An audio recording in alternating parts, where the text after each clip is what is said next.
BA भाग 3 sociology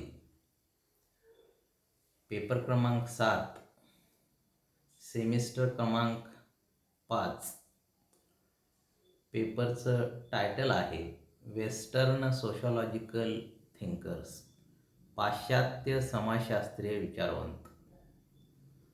आपण पहिला टॉपिक ऑगस्ट कॉम्ट हा पाहिलेला आहे आणि दुसरा टॉपिक आपला कार्ल मार्क्स सुरू आहे.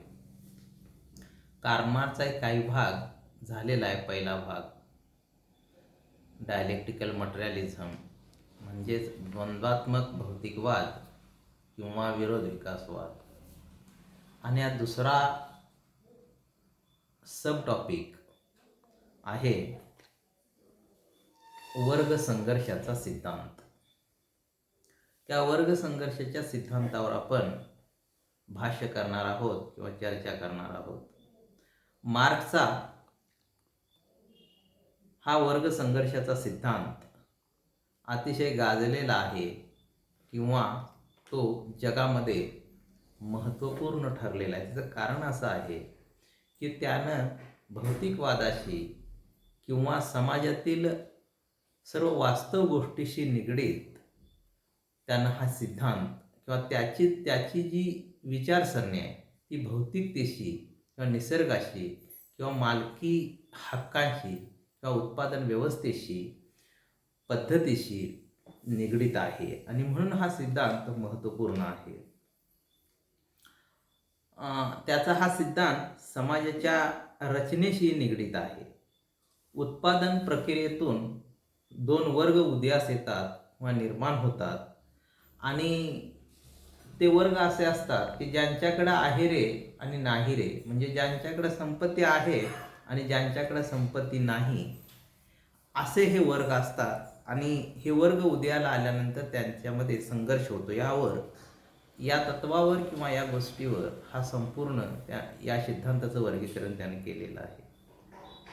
हे वर्ग उदयाला येत असताना भांडवलशाही व्यवस्थेत जे उत्पादन करणारी साधनं आहेत आणि त्या साधनांच्यावर मालकी कुणाची आहे आणि मालकी कुणाची नाही, ज्यांच्याकडे मालकी आहे असा एक वर्ग निर्माण होतो आणि ज्यांच्याकडे त्या उत्पादन साधनांच्यावर मालकी नाही अशांचा एक वर्ग निर्माण होतो. म्हणजे कामगारांचा वर्ग निर्माण होतो किंवा मजुरांचा वर्ग निर्माण होतो आणि आपापल्या हितसंबंधांच्या दृष्टिकोनातून भांडवलदार किंवा मालक किंवा उद्योगपती आणि मजूर किंवा कामगार यांच्यामध्ये संघर्ष किंवा वर्ग संघर्ष होतो किंवा अव्याहतपणे तो सुरू आहे.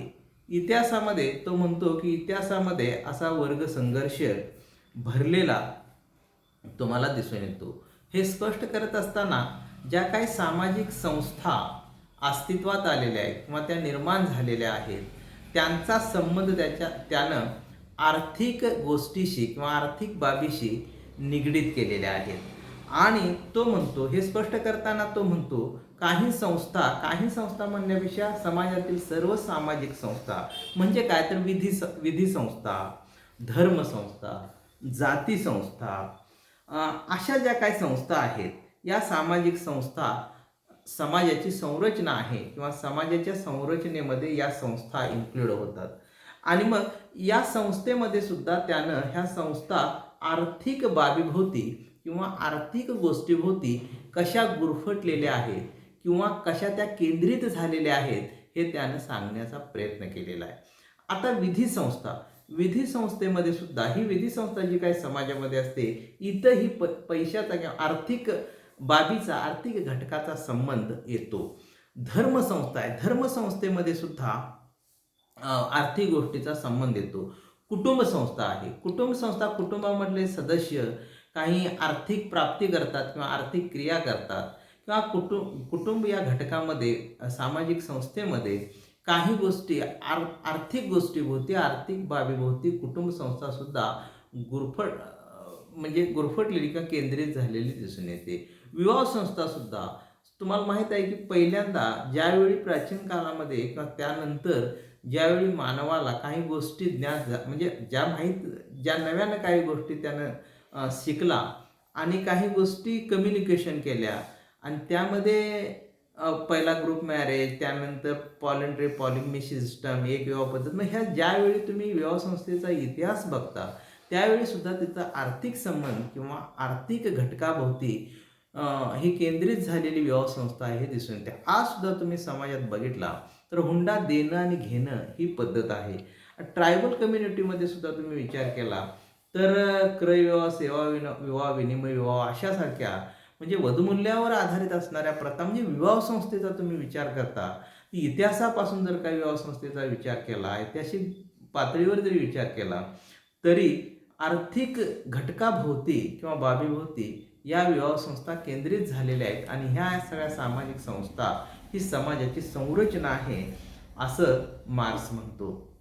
मार्क्सला वर्गाची किंवा गटाची निर्मिती होत असताना तो म्हणतो की हे स्पष्टीकरण सांगत असताना तो म्हणतो अनेक व्यक्ती स्वतःच्या गरजापूर्तीसाठी एकत्र येऊन परस्परांशी आंतरक्रिया करतात तेव्हा त्यातून गट निर्माण होतात. अशा पद्धतीने त्याला म्हणायचं आहे की जे मनुष्य स्वतःच्या गरजापूर्तीसाठी समाजात एकत्र येतो, काही त्यांच्यामध्ये कम्युनिकेशन आंतरक्रिया होतात आणि त्यातून गट निर्माण होतात असं त्याला म्हणायचं. यातून गटांची किंवा वर्गाची निर्मिती होते. परंतु हे त्यानं साधक अर्थानं सांगितलेलं आहे. समाजामध्ये स्वतंत्र नागरिक व गुलाम, सरंजामदार व भूदास, जुलूम करणारे व जुलमाने गांजणारे असे वर्ग किंवा असे गट तुम्हाला समाजामध्ये दिसतात. जर काय वर्गाचा वैज्ञानिक दृष्टिकोनातून अस्तित्व किंवा निर्माण कसा होतो, वर्ग कसा निर्माण होतो हे जर काय बघितलं तर आपल्या लक्षात येतं की वर्ग निर्मितीची प्रक्रिया काय आहे किंवा वर्ग निर्माण कसा होतो, समाजामध्ये वर्ग कसा निर्माण झाला किंवा वर्ग निर्मितीची प्रक्रिया काय आहे किंवा वर्ग समाजामध्ये अस्तित्वात कसा आला हे सांगत असताना त्यानं स्पष्टीकरण केलेलं आहे. आजच्या आधुनिक वर्गाचा जो विचार केलेला आहे त्यानं मिळकतीच्या आधारावर ही वर्गाची निर्मिती होते किंवा वर्ग निर्मितीची प्रक्रिया आहे असं मार्क्स सांगतो. आणि त्यामध्ये पहिल्यांदा एक मिळकतीच्या आधारावर वर्गाची निर्मिती किंवा वर्ग निर्मितीची प्रक्रिया आहे म्हणजे मिळकत हा महत्त्वाचा घटक त्यामध्ये आणि त्यावर वर्गाची निर्मिती होती किंवा वर्ग निर्मितीची प्रक्रिया चालते. त्यानं पहिला जो मिळकतीचा आधार किंवा मिळकतीवर वर्ग निर्माण होतो तो पहिला वर्ग त्यानं सांगितलेला आहे तो श्रम हा आधार आहे. मिळकतीचा आधार श्रम आहे आणि श्रमाच्या आधारावर श्रमातून मिळकत होऊन श्रम करून मिळकत किंवा काही मोबदला मिळतो आणि त्यावरून गुजराण केली जाते, स्वतःचं अस्तित्व त्यावर ठेवलं जातं, जिवंत राहण्याची प्रक्रिया केली जाते. म्हणजे असा एक वर्ग आहे की श्रमाखेरीज त्यांच्याकडे काहीही नाही. म्हणजे श्रम किंवा काबाड कष्ट केल्यानंतर काही मोबदला त्या श्रमाच्या बदल्यात मोबदला म्हणून मिळतो आणि त्या मिळालेल्या मोबदल्यामध्ये तो माणूस जिवंत राहण्याची प्रक्रिया चालते किंवा जगतो. म्हणजे श्रमाशिवाय ज्या वर्गाकडे किंवा ज्या व्यक्तींच्याकडे ज्या लोकांच्याकडे काहीही नाही असा जो वर्ग आहे तो श्रमिकांचा वर्ग आहे. श्रमाखेरीज काही नाही असा एक वर्ग समाजामध्ये अस्तित्वात आहे. श्रमाच्या आधारावर श्रम या आधारावर किंवा मिळकत श्रमाच्या आधारावर केलेली जी काही मिळकत आहे त्या मिळकतीवर या श्रमिकांचा वर्ग अस्तित्वात येतो किंवा वर्गाची निर्मिती होते. दुसरा आधार त्यानं सांगितलेला आहे तो दुसरा आधार वर्ग बनण्याच्या प्रक्रियेमधला दुसरा आधार त्यानं सांगितलेला आहे. दुसरा प्रकार सांगितलेला आहे तो पैसा आहे. म्हणजे ज्यांच्याकडं पैसा हे भांडवल आहे आणि हा पैसा काय करतात, ज्यांच्याकडे पैसा आहे असं भांडवल पैसा हे भांडवल ज्या लोकांच्याकडं आहे असा एक वर्ग आहे की त्यांच्याकडे पैसा आहे. तो पैसा वेगवेगळ्या उद्योगामध्ये किंवा वेगवेगळ्या कामधंद्या याच्यामध्ये गुंतवला जातो आणि तो गुंतवलेला पैसा उत्पादन करून नफा किंवा फायदा मिळवला जातो. मिळालेला नफा किंवा मिळालेला फायदा आहे तो परत रिइन्व्हेस्ट केला जातो, परत पुनर्गुंतवणूक केली जाते आणि उद्योगधंदा मोठा केला जातो. आणि म्हणजे पैसा परत गुंतवणूक करून हे पैसा हे भांडवल आहे ते भांडवलदार परत गुंतवणूक करून नफा किंवा फायदा मिळवतात आणि हे बडे बडे किंवा अतिश्रीमंत होताना दिसतात. म्हणजे पैसा हे भांडवल ज्यांच्याकडे आहे अशांचा एक वर्ग समाजामध्ये या प्रक्रियेमध्ये निर्माण झालेला आहे, आधुनिक काळामध्ये निर्माण झालेला आहे असं मार्क्स म्हणतो. तिसरा प्रकार जो त्यानं तिसरा जे सांगितलेला आहे वर्ग किंवा गट, तो जमिनीची मालकी किंवा जमीनदारांचा वर्ग, जमिनीची मालकी हक्क असणारा जमीनदार किंवा जमीनदारांचा एक वर्ग समाजामध्ये आहे असं म्हणतो. म्हणजे ज्यांच्या हातामध्ये जमीन एकवटलेली आहे आणि जमिनीची मालकी त्यांच्याकडे आहे. मग ही जी काही जमीन आहे त्या जमिनीमध्ये अन्नधान्याचं उत्पादन केलं जातं आणि मग हे उत्पादन करतात आणि आपल्याला गरजेला लागेल तेवढं ते आपल्याजवळ ठेवतात आणि बाकीचं समाजामध्ये आर्थिक पातळी किंवा आर्थिक देवाणघेवाणाच्या पातळीवर ते वितरण केलं जातं, डिस्ट्रीब्युशन केलं जातं. म्हणजे जमिनीची मालकी, आता जर काय भारताचा तुम्ही विचार केला तर अतिशय बडे जमीनदार वर्ग, मध्यम वर्ग, गरीब मध्यम वर्ग, त्याच्यानंतर अल्पभूधारकांचा वर्ग आणि शेतमजुरांचा वर्ग. म्हणजे बिहार किंवा युपीमध्ये तुम्ही गेला तर कितीतरी एकराचं बेल्ट त्या शेतजमिनीची मालकी असणारे जमीनदार भारतामध्ये सुद्धा आहेत. म्हणजे ज्यांच्याकडे काहीच नाही जमीन आणि ज्यांच्याकडं हजारो किंवा शेकडो एकरांचं बेल्ट आहे हातामध्ये आहेत, अशांचा वर्ग निर्माण होतो, अशांचा वर्ग आहे. आणि म्हणजे ज्यांच्या हातामध्ये जमीन एकवटलेली आहे किंवा जमीन मोठ्या प्रमाणात आहे अशांचा वर्ग समाजामध्ये निर्माण झालेला आहे.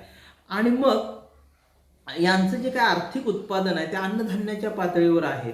आणि मग हे सगळं ही वर्ग निर्माण होण्याची प्रक्रिया आहे किंवा या प्रक्रियेतून वर्गाची निर्मिती होते. आणि मग प्रत्येक वर्गाचा एक हितसंबंध असतो आणि त्या हितसंबंधांचं संरक्षण करण्यासाठी, हितसंबंधांचं रक्षण करण्यासाठी कायम वर्गाअंतर्गत लोक प्रयत्न करत असतात.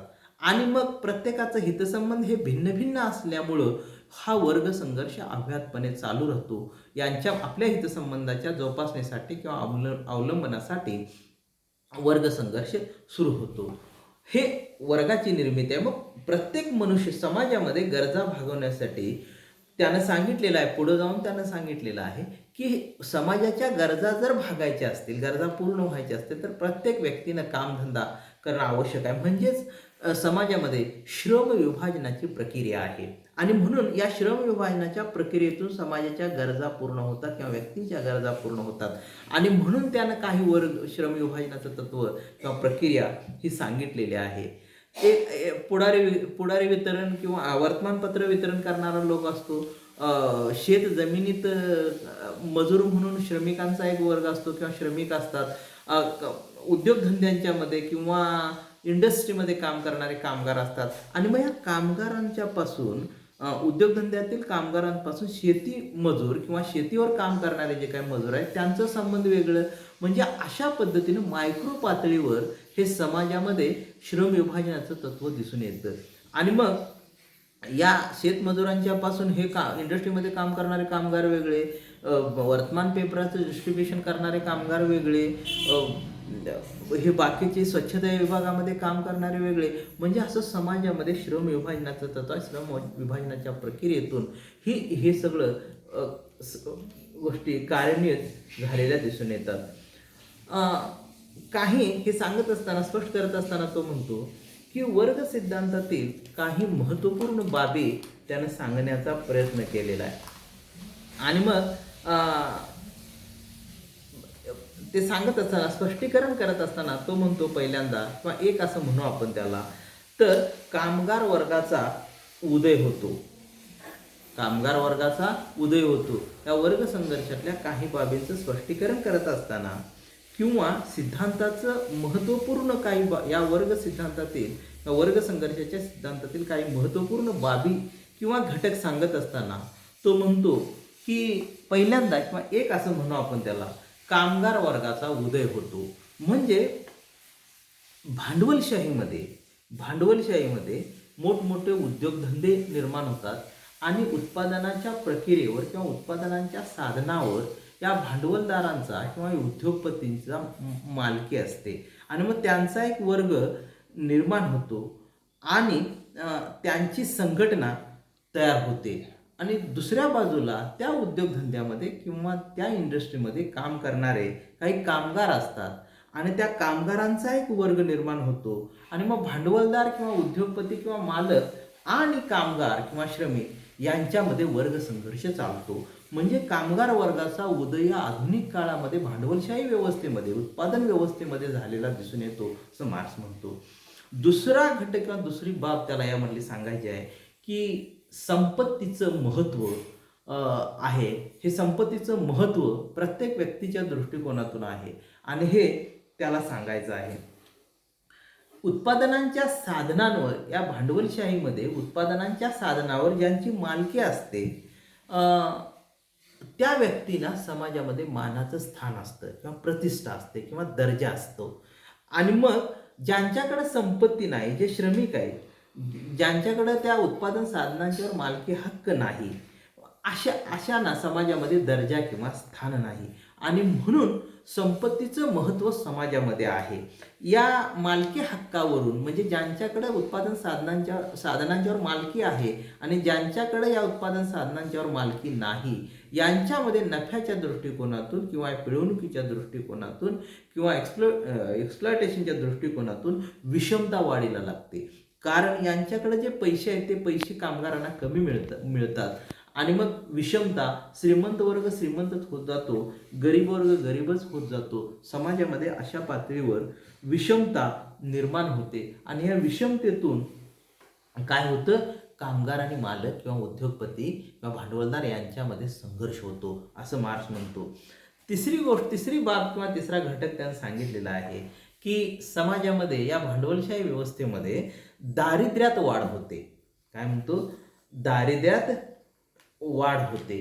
कारण आपण एरवी बघतो की शेतीमध्ये जे मजूर जमीनदाराकडे किंवा शेती फार्मवर कामाला जातात, खेडेगावामध्ये सुद्धा आपण बघतो की सकाळी साधारणपणे 9-10ला गेल्यानंतर किंवा 9-10ला जातात आणि 6-7ला 6ला येतात. म्हणजे इथं किती तास काम करायचं किंवा काय करायचं अशा गोष्टी इथं नाहीत. म्हणजे जमीनदार सुद्धा त्या शेतमजुराची किंवा शेतश्रमिकाची पिळवणूक करतो. त्याच पातळीवर इंडस्ट्रीमध्ये सुद्धा जो मालक असतो तो मालक सुद्धा 12-12 तास, 8-8 तास काम करून घेतो आणि तेवढ्या पातळीवर तो मोबदला देत नाही. आणि मग काय होतं, त्याची दिवसेंदिवस दारिद्र्य, कामगाराचं किंवा मजुराचं ह्या पिळवणुकीमुळं दारिद्र्य वाढत असतं. जो काय कायदा आहे तो कायदा पूर्णतया आजही कोणत्याही समाजामध्ये पूर्णतया, काही ठिकाणी असेल अगदी रिअरली, परंतु सर्रासतेने जर काय विचार केला तर ही पिळवणूक केली जाते किंवा एक्सप्लॉयटेशन केलं जातं आणि यांच्यातून त्यांना त्यांच्या गरजा भागत नाहीत, दैनंदिन व्यवहार होत नाहीत, शाळेचं काम, मुलांच्या शाळेचं काम होत नाही किंवा दैनंदिन गरजा ज्या काय आहेत त्या पूर्ण होऊ शकत नाहीत. आणि मग गरजा भागवण्यासाठी कामगारांना विशेष प्रकारनं धडपड करावी लागते. आणि मग काय होतं, कामाच्या ठिकाणची कामगारांची जी काय हे आहे, उद्योगधंदा आहे, तिथं मोठमोठी यंत्र असतात आणि त्या यांत्रिकरणाच्या प्रक्रियेतून वस्तू उत्पादित केल्या जातात आणि मग त्या कामगाराचा आनंद किंवा त्या कामगाराचं कौशल्य, उत्पादन करण्याची जी काय प्रक्रिया करतो आपण, ते कौशल्य, उत्पादनाचं जे काही कौशल्य आहे त्या कौशल्यामुळं आनंद मिळतो, मजा मिळतो, ती यांत्रिकीकरणामुळे नष्ट होते आणि मग कामगार त्या कामाच्या ठिकाणापासून अलग होतो किंवा परात्म होतो किंवा विन्मुख होतो आणि अशा पद्धतीनं त्यांची, कामगारांची दारिद्र्यात वाढ होते. हे मार्क्सनं सांगितलेलं आहे. अतिशय वस्तुनिष्ठ पद्धतीनं किंवा समाजाची वस्तुनिष्ठता आणि वैज्ञानिकता यांचा ताळमेळ घालून हा वर्ग संघर्षाचा सिद्धांत मार्क्सनं मांडलेला आहे. आणि खऱ्या अर्थानं मार्क्स हा जगातील राजकारणात वर्ग महत्त्व प्राप्त करून देणारा विचारवंत, त्याचा हा सिद्धांत वस्तुस्थिती निदर्शक आहे आणि मानवी समाजामध्ये, जगभरच्या अखिल मानवजातीमध्ये हा वर्ग संघर्ष अव्याहतपणे चालू आहे. कमी जास्तीचं प्रमाण असेल, उग्र किंवा थोडंसं संत गतीनं ती प्रक्रिया असेल, परंतु हा वर्ग संघर्ष चालू आहे असं वास्तव किंवा वस्तुस्थिती निदर्शन करणारा किंवा निदर्शक असा हा वर्ग संघर्षाचा सिद्धांत मार्क्सनं मांडलेला आहे. म्हणून त्याचा हा वर्ग संघर्ष आणि मार्क्स जगामध्ये अव्याहतपणे निरंतरपणे प्रसिद्ध असणार आहे. त्याच्या विचाराची महत्त्वाची देणगी जगाला आजही मिळालेली आहे. असा मार्क्स जगामध्ये एकमेव आहे, तत्ववेत्ता आहे, समाजशास्त्रज्ञ आहे. पुढं आपण भेटूया आणि ती बघूया. धन्यवाद.